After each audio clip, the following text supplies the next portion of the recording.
Hello everyone,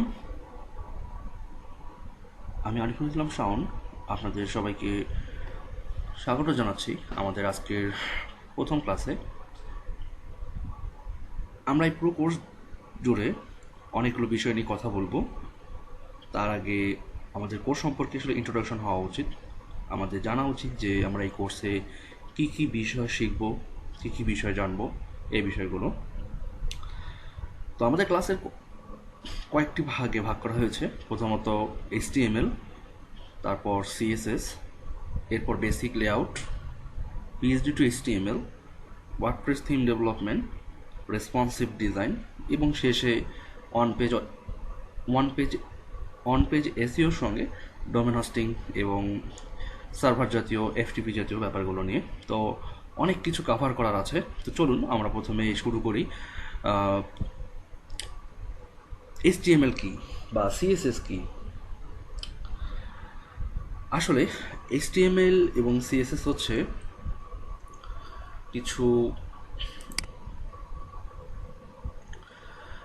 যদি question করা যায় যে HTML কি, তাহলে HTML হচ্ছে, আমরা যদি এর অ্যাব্রিভিয়েশনটা জানতে চাই, যে হাইপার টেক্সট মার্কআপ ল্যাঙ্গুয়েজ। এটি মূলত কোনো প্রোগ্রামিং ল্যাঙ্গুয়েজ নয়, এটি আসলে একটি মার্কআপ ল্যাঙ্গুয়েজ। মার্কআপ বলতে যা বোঝানো হয় বেসিক্যালি সেটা হচ্ছে যে আপনি কোনো একটি নির্দিষ্ট তথ্য আপনার ওয়েবসাইটে প্রকাশ করতে চান, বাট যে কোনো কাজে আমরা করতে যাই না কেন, প্রতিটি কাজের একটি শুরু এবং শেষ দরকার। তো মূলত বলতে পারেন যে HTML এমন একটি ল্যাঙ্গুয়েজ যার একটি নির্দিষ্ট ফাংশনালিটি যদি আপনি এক্সিকিউট করতে চান, তাহলে সেটির একটি স্টার্টিং পয়েন্ট এবং এন্ডিং পয়েন্ট দিতে হবে। তবে হ্যাঁ, অনেক কাজেরই স্টার্টিং এন্ডিং পয়েন্ট দরকার হয় না, তারা মাঝে এসেই শেষ হয়ে যায়, বা তাদের ভূমিকাটা মাঝেই থাকে, বা শুরুতেই থাকে বা শেষে থাকে। তো HTML এর ক্ষেত্রেও এইভাবে অনেকগুলো ফাংশনালিটি আছে, but basically above 95% time HTML এর যে কোনো ফাংশনালিটির জন্য এর একটি স্টার্ট এবং এন্ডিং পয়েন্ট থাকে। তো এই স্টার্ট এবং এন্ডিং ব্যাপারটিকে মূলত আমরা মার্কআপ হিসেবে প্রেজেন্ট করি। মার্কআপটি আসলে কেন বলা হয়? মার্কআপ হচ্ছে কতগুলো ট্যাগ এর সমন্বিত রূপ। আমি যেটি একটু আগে বললাম যে স্টার্ট এবং এন্ডিং, তো মার্কআপ ট্যাগগুলো আমাদের একটি ওয়েব পেজকে বলে দেয় যে একটি নির্দিষ্ট প্যারাগ্রাফের স্টার্ট এবং এন্ডিং কোথায়, একটি ইমেজ কোথায় শুরু কোথায় শেষ, বা এই ইমেজটির সাইজ কতটুকু হাইট কতটুকু ওয়াইড হবে, বা একটি অডিও ভিডিও কিভাবে দেখাবে, এই ওভারঅল প্রসেসটি মূলত HTML দিয়ে আমরা প্রোগ্রাম করে থাকি। এছাড়াও HTML বলতে পারি যে যদিও মার্কআপ হিসেবে কাজ করে, যদিও আমাদের এলিমেন্টগুলো আমাদের ওয়েবসাইটে দেখায়, বাট জেনারেলি HTML এর নিজস্ব কোনো স্টাইল নেই। এটি স্টাইল ছাড়াই কাজ করতে পারে। মানে এক কথায় আমাদের কন্টেন্ট বা এলিমেন্টেড বাই ডিফল্ট স্টাইল যা, সেই স্টাইলগুলোই পেয়ে থাকে, বা ব্রাউজারের ডিফল্ট স্টাইল যেগুলো সেগুলো পেয়ে থাকে। মূলত আমরা এই বিষয়গুলো আরও অনেক পরের চ্যাপ্টারে আলোচনা করব। আর HTML যেহেতু কোনো স্টাইল নেই, সো CSS এর স্টাইল আমরা যখন CSS শিখব, CSS এর দেখানো বা দেয়া স্টাইলগুলো বা ধার করা স্টাইলগুলো নিয়েই মূলত HTML এলিমেন্টগুলো ওয়েব পেজে বিভিন্নভাবে দেখানো হয়। একটি এক্সাম্পল দেখি আমরা এখানে, যে আমাদের লেফট সাইডে দেওয়া আছে যে HTML ট্যাগ এবং কন্টেন্ট, আর রাইট সাইডে দেওয়া আছে হচ্ছে ব্রাউজারে কীভাবে দেখাবে। তো ফর এক্সাম্পল আমি একটি প্যারাগ্রাফ ট্যাগ প্রথমে নিয়েছি, সেই প্যারাগ্রাফ ট্যাগটির স্টার্টিং হচ্ছে less than sign, P greater than sign, then এর ভিতরে আমি লিখে রেখেছি যে this is a line inside an HTML tag. এরপর আবার আমি লেস দেন সাইন, তারপর হচ্ছে স্ল্যাশ, তারপর পি, তারপর গ্রেটার দেন সাইন। আসলে এই যে পি স্টার্ট এবং পি এন্ডে, এইটিই মূলত হচ্ছে মার্কআপ। আর যেহেতু আমি একটু আগেই বললাম যে স্টার্টিং পয়েন্ট এবং এন্ডিং পয়েন্ট দরকার হয়, সো এই স্টার্টিং পিটি হচ্ছে একটি প্যারাগ্রাফের স্টার্টিং, এবং এই ক্লোজিং পিটি হচ্ছে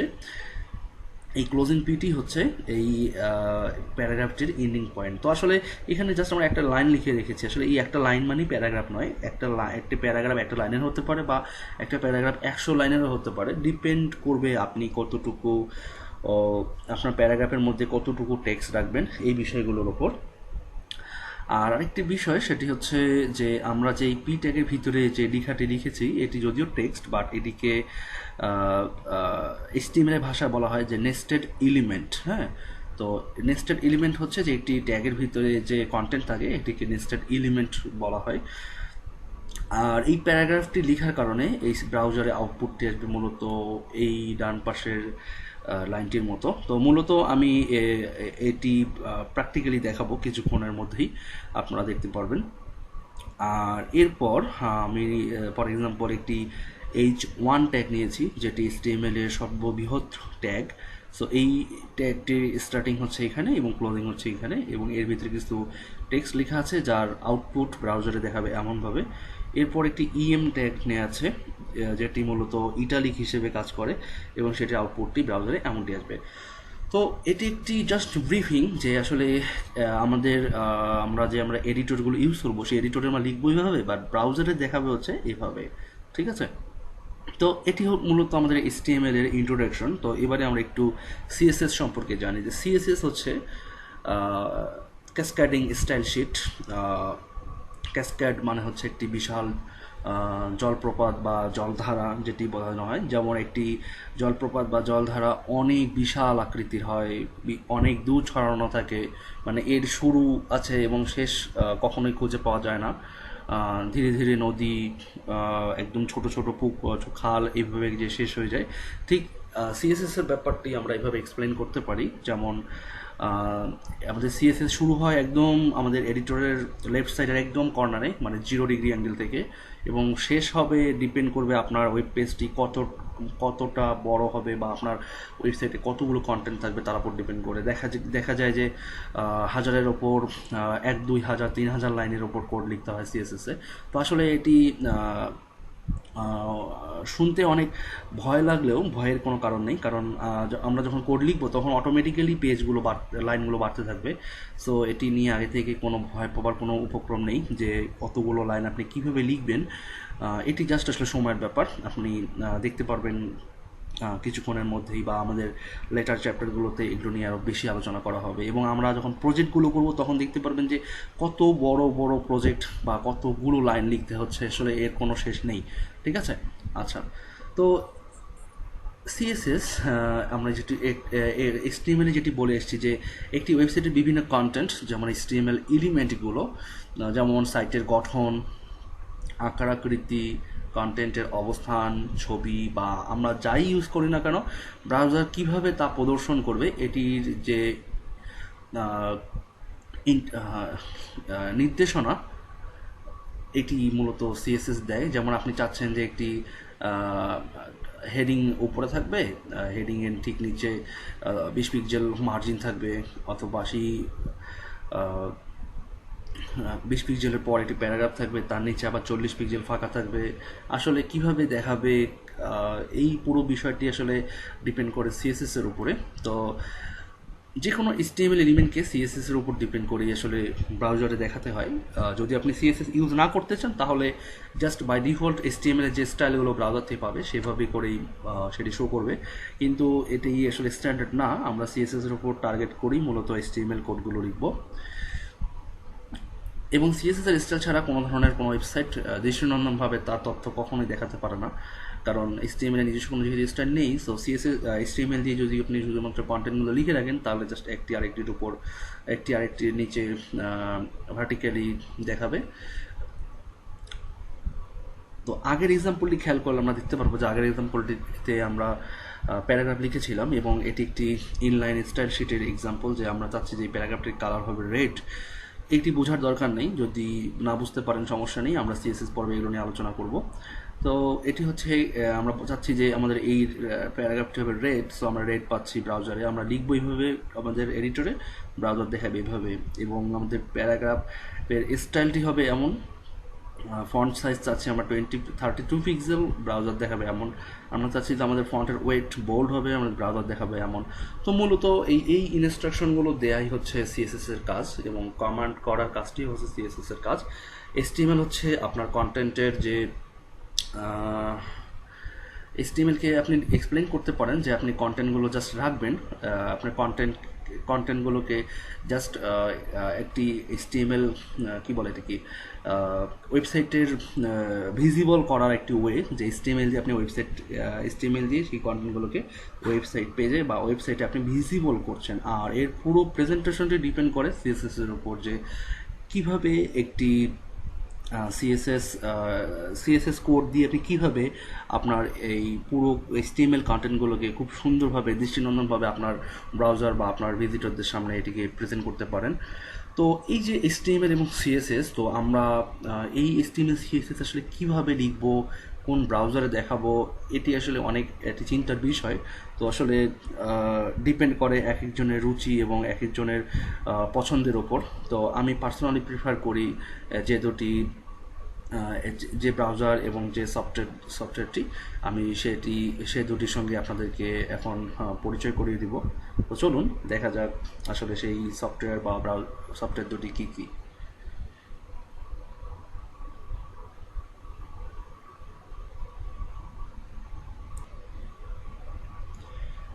তো আমার পছন্দের যে ব্রাউজার, যেটি দিয়ে আমি সবসময় আমার ডেভেলপমেন্টের কাজ বা আমার যে কোনো ওয়েব বেস যে কোনো কাজ করার জন্য আমি পার্সোনালি প্রিফার করি হচ্ছে এই গুগল ক্রোম ব্রাউজারটি। এই ব্রাউজারটি দিয়ে আপনারা খুব স্বাচ্ছন্দ্যভাবে আপনাদের কোডগুলোকে দেখতে পারবেন, ব্রাউজ করতে পারবেন। এবং একই সাথে আমি নোটপ্যাড প্লাস প্লাস সফটওয়্যার যেটি আছে সেই সফটওয়্যারটি কোড লেখার জন্য ইউজ করে থাকি।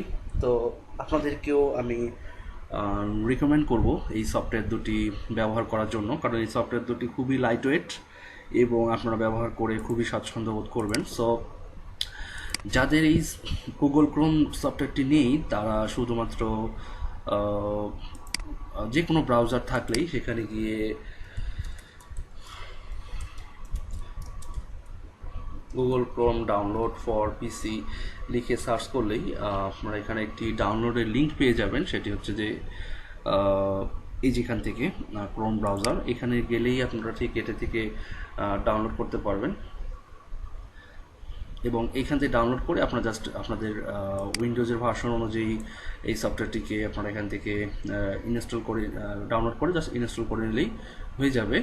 আর নোটপ্যাড প্লাস প্লাসের ক্ষেত্রে আপনারা জাস্ট এখানে লিখতে পারেন নোটপ্যাড প্লাস প্লাস ডাউনলোড, এবং ওদের ভেন্ডর যে সাইট আছে যে নোটপ্যাড প্লাস প্লাস ডাউনলোড, এখানে গিয়ে আপনারা জাস্ট লেটেস্ট ভার্সনটি এখান থেকে ডাউনলোড করে নিতে পারেন। এবং ইনস্টলেশন খুবই সহজ, জাস্ট ওর ইএক্সি ফাইলে ডাবল ক্লিক করে নেক্সট করে যাবেন, তাহলেই দেখবেন যে আসলে অন্যান্য সফটওয়্যারের মধ্যে এটি ডাউনলোড হয়ে যাবে।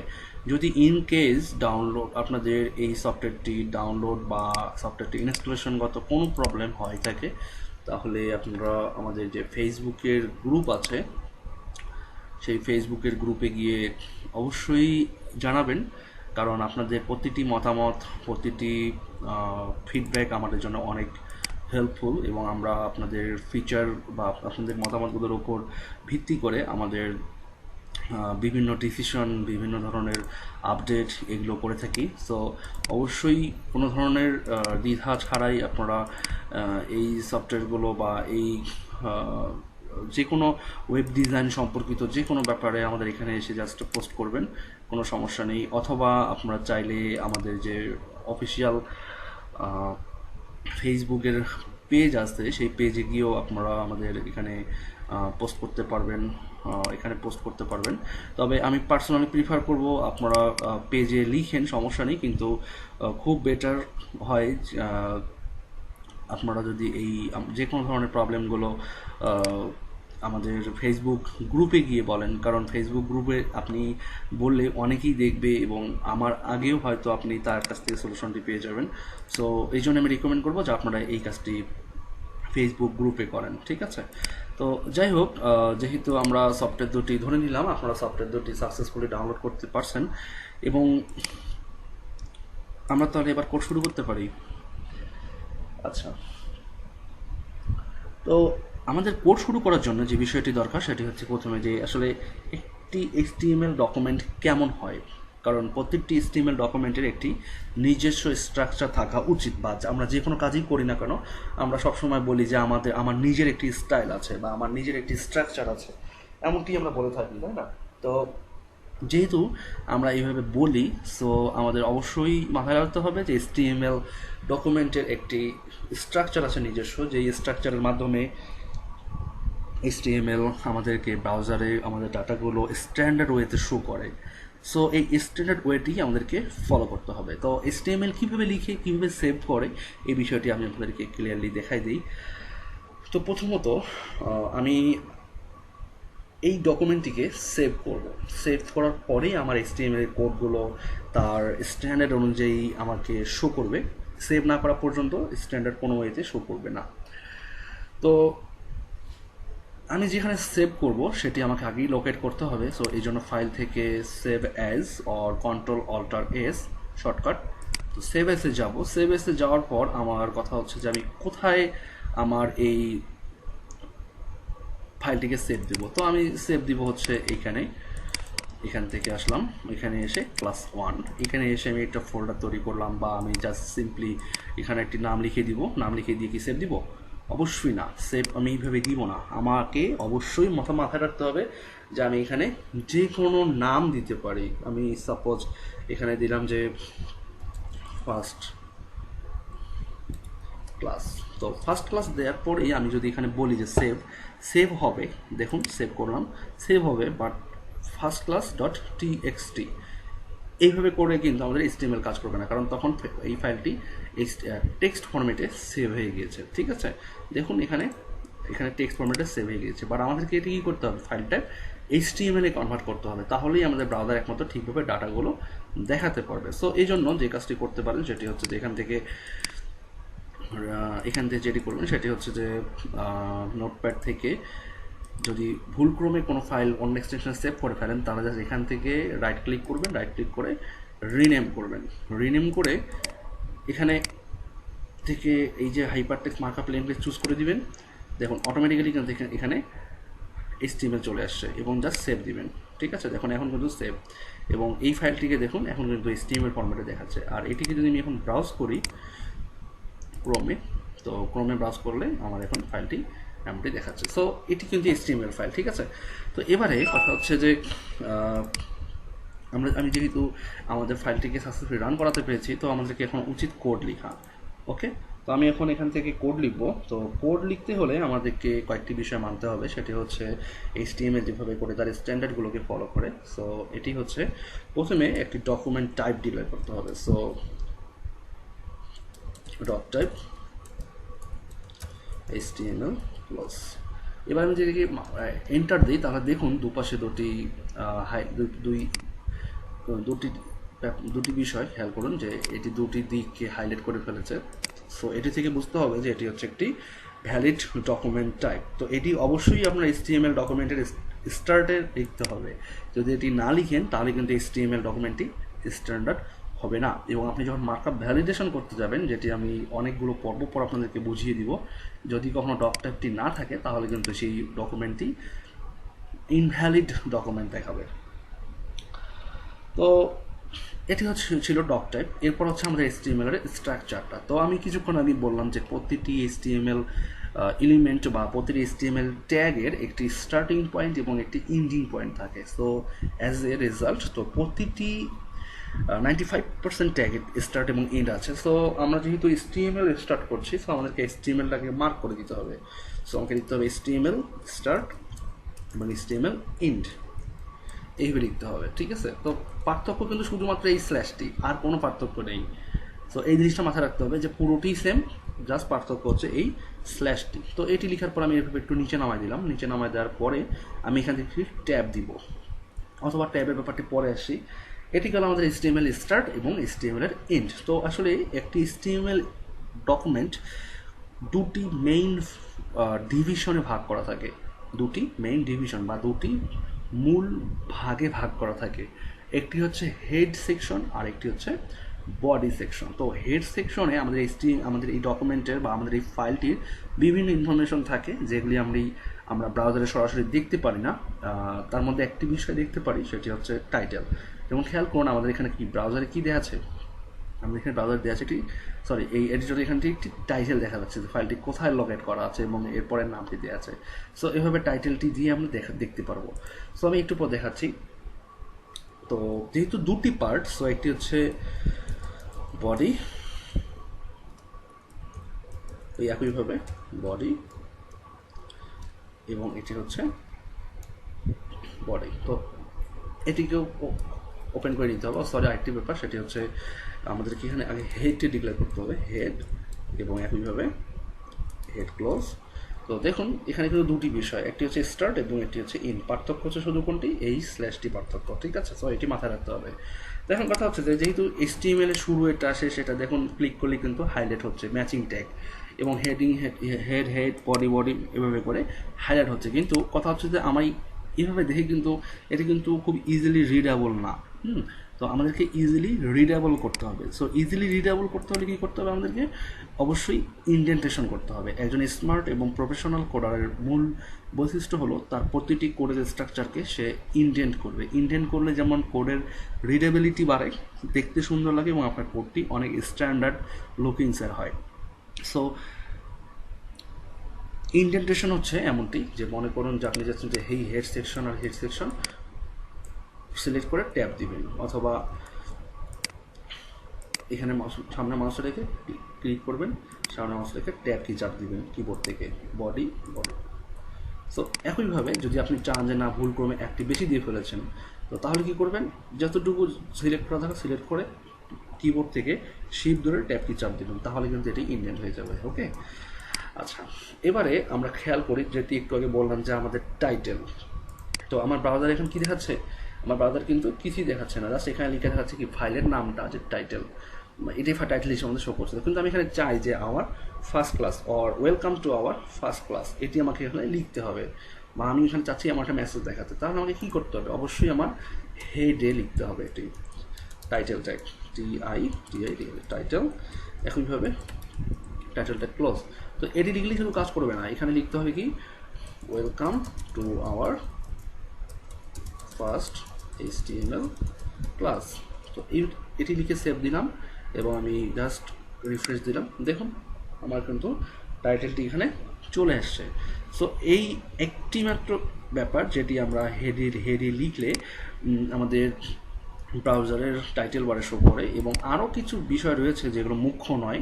তবে একটি ব্যাপার হচ্ছে যে এখানে আমাদের বডি ট্যাগের যে কোনো কন্টেন্ট বা যে কোনো ট্যাগ দিয়ে যদি আমরা কোনো লেখা, ছবি বা যে কোনো কিছু যদি আউটপুটে প্রিন্ট করতে চাই, তাহলে কিন্তু আমাদেরকে এই হেডে লিখলেও আমাদের কিন্তু বডিতেই আসবে, বাট এটি টোটালি ইনভ্যালিড, কারণ হেড এলিমেন্টে আমরা যা লেখার দরকার তাই লিখবো, আর বডিতে যা লেখা দরকার সেটি বডিতেই লিখবো।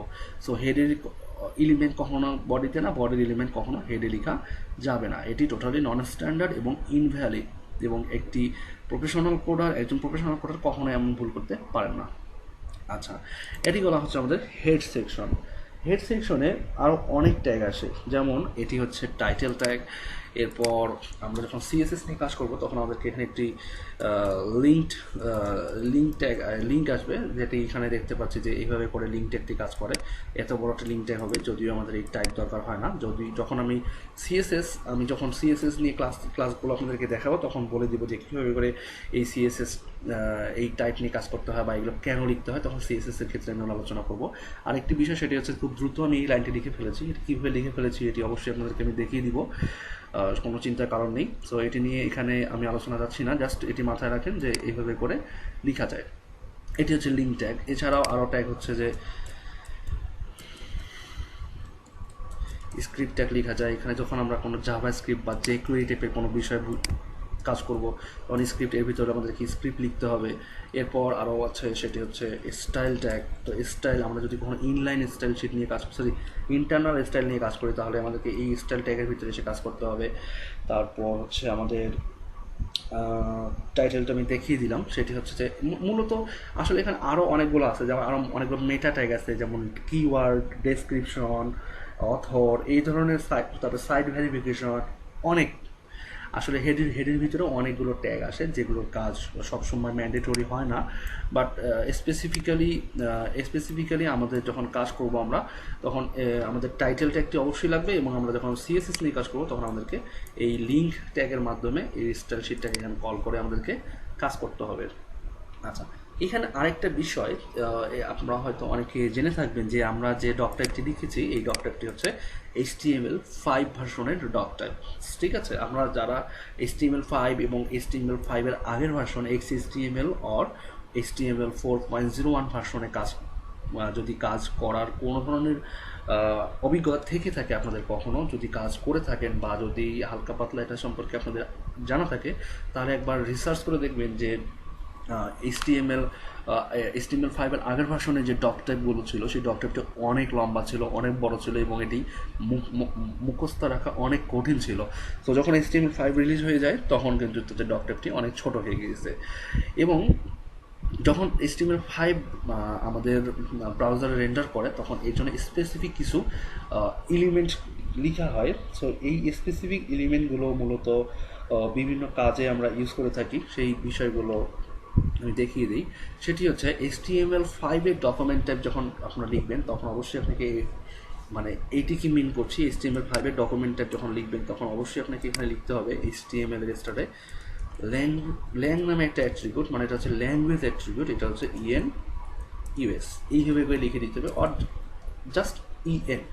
তো আমরা যখন ওয়ার্ডপ্রেস থিম ডেভেলপমেন্ট করবো অনেকগুলো চ্যাপ্টার পরে, অনেকগুলো ক্লাস পরে, তখন আমরা কিন্তু এরকম একটা আউটপুট পাবো। ঠিক আছে, কীভাবে পাবো সেটা পরে দেখবো আমরা। তো আপাতত আমরা এইভাবে ম্যানুয়ালি লিখে রাখলাম, এবং যেহেতু HTML5 এর ডকুমেন্ট টাইপ এটি সেহেতু আমাদেরকে এই হেডিংয়ের ভিতরে আরেকটি আমাদেরকে মেটা ট্যাগ তৈরি করতে হবে, সেটি হচ্ছে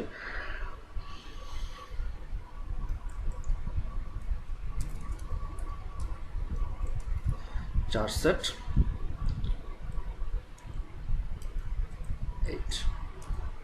আসলে এটিকে চারসেট কেউ বলে, আবার কেউ বলে কারসেট। আসলে কারসেটটা হচ্ছে মেইন উচ্চারণ, যেমন ক্যারেক্টার সেট। ঠিক আছে, সো কারসেট। সো আমরা যখন ওয়ার্ডপ্রেস করবো তখন এটিকে আমরা ডায়নামিক্যালি নিয়ে আসবো। আসলে এই ওয়ার্ডপ্রেস যখন করবো আমরা এক্সেপ্ট এই লাইনটা, আমরা প্রতিটা লাইনকেই আমরা ডায়নামিক্যালি এই যেমন অ্যাট্রিবিউট এগুলোকে আমরা চেঞ্জ করবো। সো এভাবে করে আসলে আমরা পরবর্তী বিষয়গুলো আলোচনায় আসবো। তো এটি হচ্ছে একটি স্ট্যান্ডার্ড HTML ডকুমেন্টের ফরম্যাট। তো এই ফরম্যাট থেকে আমরা আসলে অনেক কাজ করব, এবং একই সাথে আরেকটি বিষয় না বললেই নয়, সেটি হচ্ছে